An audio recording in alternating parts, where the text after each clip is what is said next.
Zay ny mahakasika an'iny fandehantsika hiditra amin'ny lafin'ny fahasalamana. Mahazo vahana ny aretina pesta rehefa tafiditra ao anatin'ny vanim-potoana fahavaratra tahaka izao. Ny OMS izay nanamafy ny fisian'ity aretin'ity eto amintsika, nanamafy anefa ny fitondram-panjakana fa voafehy ity trangana aretina ity.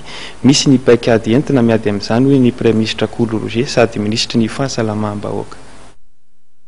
Hatramin'ny nidirantsika ao anaty vanim-potoana pesta dia ny volana oktobra hatramin'ny volana martsa dia nahatratra 730 ny isan'ireo aretina mampiaya ary 720 kosa ireo ndao sy ny fahafatesana. Laza ny fitondram-panjakana izay tarehan'ny Premier ministre Kolo Roger izay misahana ihany koa ministeran'ny fahasalamam-bahoaka fa tsy miamboa andraikitra velively manoloana an'izany trangana aretina izany izy ireo. Fandraisana andraikitra tamin'ny marady, fandraisana andraikitra tamin'ny ady pesta dia efa natao hatramin'izay.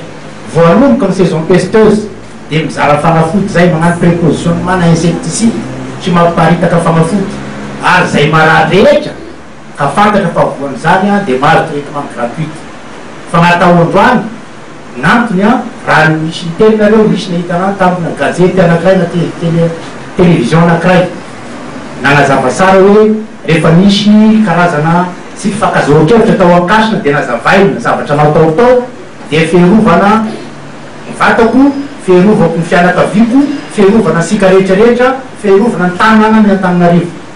Isan'ny tarika fahafatesana ny tsy fahampian'ny fanentanana sy ny fanikiliana ireo marary eny anivon'ny fiarahamonina araka ny fanazaviana ny mena. Andehana mamonjy tobim-pahasalamana raha vao misy atodi-tarimo na mikokoka marary ny tratra misy raha fa mbola besaka sika mbola mamonjy amin'ny dadarabe ary efa hita malemy zay mamonjy tobim-pahasalamana fisaboana maimaim-poana ka izay misy gn'antony zao zavatra zao raha miray dolo sika rehetrarehetrarehetra miteny hoe maimaim-poana fisaboana pesta ary misy fanafody efikasy miandry any ka zay misy misoratra retina mety ho an'izay mahatonga tonga tobim-pahasalamana ataoko hidina mivisy misy an'io maty io. Ny tena antony dia izany mbola misafidy olo mbola sy ampy angamba ny sensibilisation atsika rehetrarehetra ka mahatonga sika mifidy lalana hafa aloha zay mamonjy tobim-pahasalamana.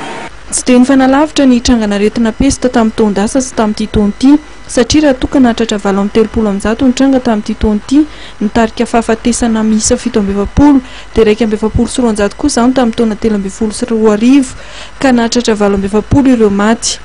Navotrana nandritra ny fotoana fa tsy tokony atao ny famonoana voalavo fahatany satria raha maty ny voalavo mafana rà ka mangatsiaka dia manjary mifindra amin'ny olona amin'ny parasy izay mitondra ny tsimoka aretina pesta.